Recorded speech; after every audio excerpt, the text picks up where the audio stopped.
The words good and evil, or good and bad, are used a lot. I'll probably make a future video about both, but for now let's explore these concepts as they are together. Good versus evil, or good versus bad, are meant to be a universal thing or something to describe something bad and something good. But imagine a dog that's bad because it's always angry and it's attacking people. But before it's too late, we get that dog, we train that dog up, and we give it love, and it becomes a good dog. Does that mean the dog is both good and bad? Or was it bad and then we changed it to good? How does that work? And how would a dog choose or know the difference between the two? Let's get another example going on. If a teacher at school is nice to you and then mean to you for no reason, is that teacher bad or evil, even though they were just good? Or again, are they both at the same time? Finally, I want you to consider, if you're doing something bad and you know it's bad for you, does that make you evil? Well, guess what? You're not evil and you're not bad. In fact, you're not even good, because it comes down to what works and what doesn't work, and what is productive to your goal and what is unproductive to your goal. The choice to do either something that is productive or unproductive is the difference between what people will consider bad or good.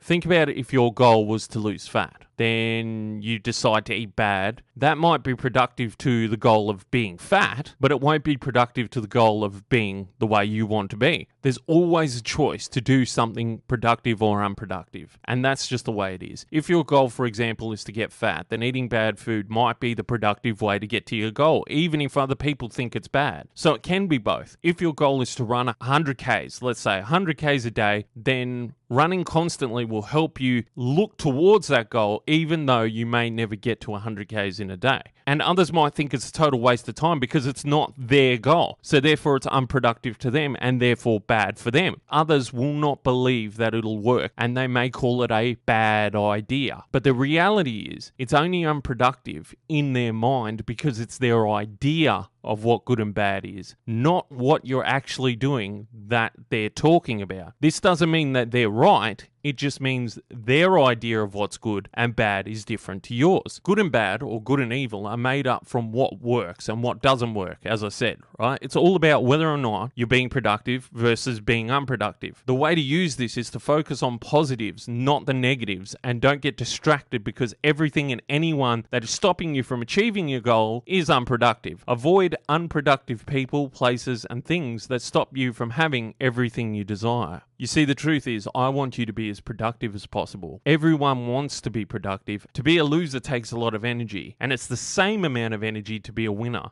So what do you want to be? Do you want to be a winner, or do you want to be a loser? It's up to you.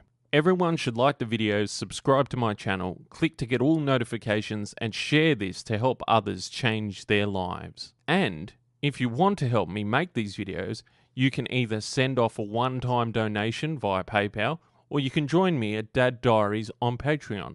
Find all the links directly below. Be safe.